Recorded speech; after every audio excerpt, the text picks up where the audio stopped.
ఓ జ్యోతిష్కుడు హత్యకు గురయ్యాడు. కానీ దాని వెనకున్న మిస్టరీ మాత్రం సినిమాను మించి ఉంది. విశాఖపట్నం జిల్లా కొమ్మాదిలోని పెందుర్తి బీసీ కాలనీలో ఉంటాడు మోతి అప్పన్న అలియాస్ అప్పన్న దొర. ఇతను జ్యోతిష్యాలు చెబుతూ ఉంటాడు. పూజలు, క్షుద్ర పూజలు కూడా చేస్తుంటాడు.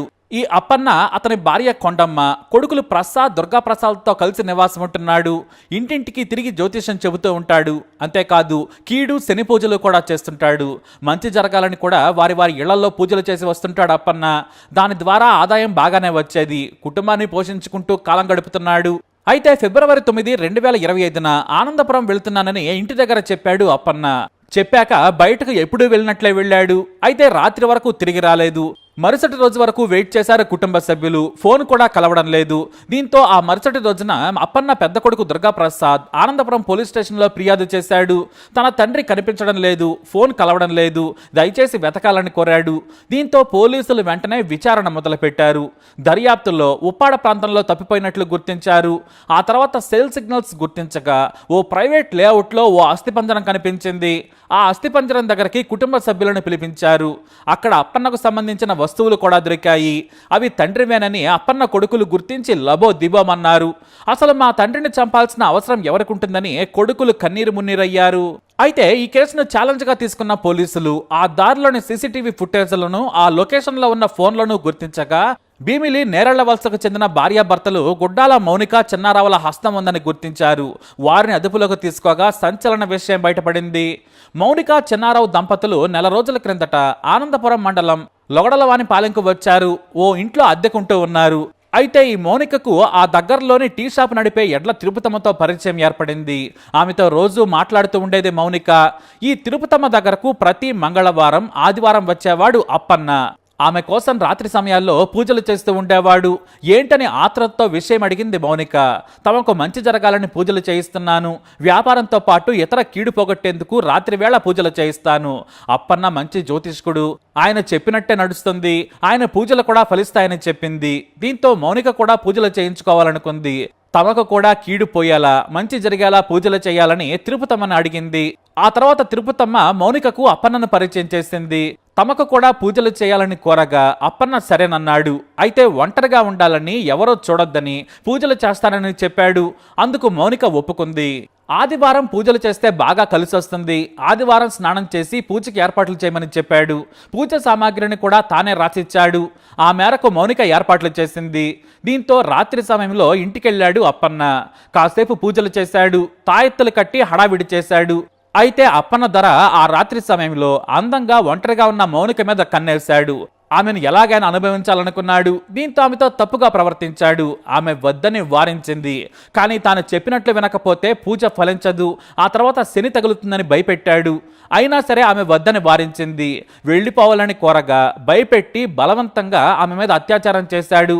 ఆ తర్వాత ఈ విషయం కానీ ఎవరికైనా బయటకు చెబితే మిమ్మల్ని నాశనం చేస్తాను, నా పూజల పవర్ మీకు తెలియదు, నువ్వు బయటకు చెబితే నాశనం చేస్తానని బెదిరించేశాడు. ఆ తర్వాత ఆమె దగ్గర డబ్బు కూడా తీసుకుని వెళ్ళిపోయాడు. అయితే ఈ పూజల సంగతి తర్వాత భర్తకు చెప్పి కన్నీళ్లు పెట్టుకుంది మౌనిక. తనపై జ్యోతిష్కుడు అత్యాచారం చేశాడని ఏడుస్తూ చెప్పింది. దీంతో రగిలిపోయాడు భర్త చెన్నారావు. కానీ చాలా ఆలోచించాడు. ఎందుకంటే అతడిపై పోలీసులకు ఫిర్యాదు చేస్తే మన పరువే పోతుంది. మన దగ్గర ఆధారాలు కూడా లేవు. మనకు మనమే న్యాయం చేసుకుందామని దారుణంగా ఆలోచించారు. ఎంతలా అంటే పక్కా ప్లాన్తో హత్య చేయాలని మౌనిక, చెన్నారావులు నిర్ణయం తీసుకున్నారు. అందుకోసం పదునైన బటన్ కత్తిని కొన్నాడు. చాలా రోజులు వెయిట్ చేశాడు.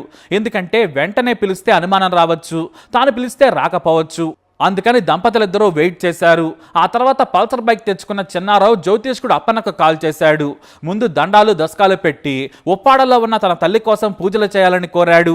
తన తల్లి ఆరోగ్యం బాగుండడం లేదు. ఎంతమంది వైద్యులకు చూపించినా జబ్బు నయం కావడం లేదు. దయచేసి మీరే పూజలు చేసి తగ్గించాలని కోరగా సరేనన్నాడు అప్పన్న.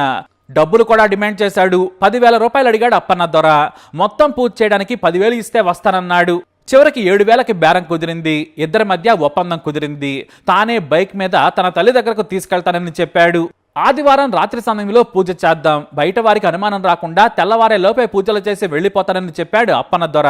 దీంతో చెన్నారావు సరేనన్నాడు. ఫిబ్రవరి 9న ఆదివారం సాయంత్రం చీకటి పడుతూ ఉండగా అప్పన్నను బైక్పై ఎక్కించుకున్నాడు చిన్నారావు. నేరళ్ల వలసకు తీసుకెళ్తున్నానని చెప్పాడు. కాసేపు సమయం వృధా చేసి చీకటి పడే వరకు వెయిట్ చేశాడు. ఆ తర్వాత బోయేపాలెం కాలుపాడ మార్గంలో కల్లవానిపాలెం గ్రామంలోని ఓ ప్రైవేట్ లేఅవుట్లోకి తీసుకెళ్లాడు. అక్కడ బైక్ ఆపి మాటల్లో పెట్టి ఒకేసారి కత్తితో పొడిచాడు. కానీ అప్పన్న బలంగా ఉండడంతో పెనుగులాడాడు. అయినా కూడా పదే పదే కత్తితో మెడపై పొట్టలో పొడవడంతో ప్రాణాలు విడిచాడు అప్పన్న దొర. ఈ పెనుగులాటల్లోనే చిన్నారావు చూపుడు వేలు కూడా గాయమైంది. ఆ తర్వాత కేజీహెచ్కి వెళ్లి చికిత్స తీసుకున్నాడు. ఆ తర్వాత ఇంటికెళ్లి భార్యకు చెప్పాడు. అయితే మృతదేహం అలానే వదిలేస్తే బాగోదు, గుర్తు తెలియని శవం అనుకోవాలని భార్య మౌనికతో చర్చించాడు. 2 లీటర్ల తిన్నారు, 2 లీటర్ల పెట్రోల్ కొన్నాడు. ఓ రోజంతా వెయిట్ చేశాడు. ఎవరో కూడా తమ దగ్గరకు రాలేదని నిర్ధారించుకున్నాడు. ఆ తర్వాత ఫిబ్రవరి 11వ తేదీన తెల్లవారుజామున 4 గంటల సమయంలో భార్యను తీసుకుని బైక్ మీద వెళ్ళాడు చిన్నారావు. మృతదేహం దగ్గరకు వెళ్లి చూశారు. మృతదేహాన్ని ఎవరూ కూడా అప్పటికి చూడలేదు. ఆ వెంటనే పెట్రోల్ పోసి నిప్పంటించేశారు. పూర్తిగా కాలే వరకు అక్కడే ఉండి తెల్లవారక ముందే ఇంటికి చేరుకున్నారు మౌనిక. తన భార్యను రేప్ చేసిన వాడిని చంపేశానని చిన్నారావు సంతోషించాడు. అయితే హత్యకు గురైన అప్పన్న కొడుకు పోలీసులకు ఫిర్యాదు చేయడంతో మృతదేహం కోసం గాలిస్తూ ఉండగా దొరికింది. లాస్ట్ కాల్తో పాటు సీసీటీవీ ఫుటేజ్లను పరిశీలించారు పోలీసులు. రాత్రి సమయంలో చిన్నారావు అప్పన్న బైక్ మీద వెళుతూ ఉన్నారు. అప్పన్న వెనక కూర్చున్నాడు. ఇదంతా కూడా సీసీటీవీ ఫుటేజ్లో చూశారు పోలీసులు. ఆ దిశగా విచారణ చేయగా ఈ నేరం బయటపడింది. తన భార్యతో అసభ్యంగా ప్రవర్తించాడనే అప్పన్నను చిన్నారావు చంపాడని సిఐ సుధాకర్ మీడియాకు తెలియజేశారు. ఇక హత్యలో సాయం చేసింది కాబట్టి భార్యను కూడా అరెస్ట్ చేశాం, ఇద్దరిని జైలుకు పంపామని తెలియజేశారు. బటన్ కత్తి, రక్తపు మరకలు కలిగిన నిందితుడి jeans pant, bike, keypad mobile ఫోన్ను స్వాధీనం చేసుకున్నారు పోలీసులు. అలా పూజల కోసం వెళ్లిన అప్పన్న దారి తప్పాడు. తప్పు చేసి తాను హత్యకు గురయ్యాడు. మరోవైపు చట్టాన్ని చేతుల్లోకి తీసుకుని జైలు పాలయ్యారు మౌనిక దంపతులు. మొత్తం మీద ఓ క్షణికావేశం ఓ ప్రాణం తీసింది. 2 కుటుంబాలు రోడ్డున పడ్డాయి. మరి అప్పన్నకు సరైన శిక్ష పడిందా? మీరేమంటారు? మీ అభిప్రాయాన్ని కమెంట్ ద్వారా తెలియజేయండి. ఈ వీడియో అప్డేట్స్ కోసం మై ఛానల్ ఫాలో ఉండాలి, తప్పకుండా సబ్స్క్రైబ్ చేసుకోండి. ఇప్పుడు మనం భీమిలి పోలీస్ స్టేషన్ లిమిట్స్ లో కాపులపాడ కల్లాలు ఓపెన్ ఏరియాలో ఆర్ఎన్పి లేఅవుట్ ప్రాంతంలో ఉన్నామండి. మనం ఇక్కడికి ఈ రోజు మార్నింగ్ మా పోలీస్ టీము కొంతమంది పర్సన్స్ వచ్చేటికి ఇక్కడ ఒక లేఅవుట్ సైట్ లో ప్లాట్ లో చుట్టూ బౌండరీ 6 అడుగుల వరకు ఉంటది. అందులో లోనకి వెళ్ళి చూసేటికి కొంత ఈ మనిషి తాలూకా పుర్రె, ఆ తాలూకా బోన్స్ అవి కూడా ఖాళీ ఆఫ్ బారెంట్ లో కొన్ని రెమినెంట్స్ మిగిలి ఉన్నాయి. అక్కడ కొన్ని పూసలు కూడా పడి ఉన్నాయి. ఒక ఫోటో కూడా ఉన్నది. ఈ అన్నిటి ఆధారాలు చేస్తే మాకు ఒక కేసు ఉన్నదండి ఆనందపురం పోలీస్ స్టేషన్ లో. గత 10వ తారీఖున పెందుర్తికి సంబంధించిన మోతు అప్పన్న అని చెప్పేసి ఒక 50 సంవత్సరాలు ఉంటాయి. ఆయన మన జ్యోతిష్యం చెప్పుకొని కొన్ని ప్రాంతాలన్నీ తిరుగుతుంటాడు డోర్ టు డోరు. ఆ పర్సన్ సంబంధించిన ఆనవాళ్ళు ఇక్కడ దీన్ని బట్టి, ఇక్కడ దొరికిన ఆదమాలు బట్టి కొన్ని మ్యాచ్ అవుతున్నాయని వాళ్ళ కుటుంబ సభ్యులు చూపించడం జరిగింది. వాళ్ళు చెప్పిన ప్రకారంగా ఇవి ఆ ఆనవాళ్ళే అని చెప్పేసి వాళ్ళు చెప్తున్నారు.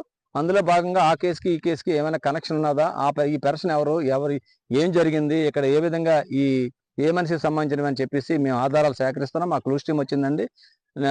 మా భీమిలి సిఐ గారు, అలాగే ఆనందపురం సిఐ గారు, మా టీమ్స్ అన్ని కూడా వచ్చి ఈ ఆధారాలన్నీ సేకరిస్తున్నామండి.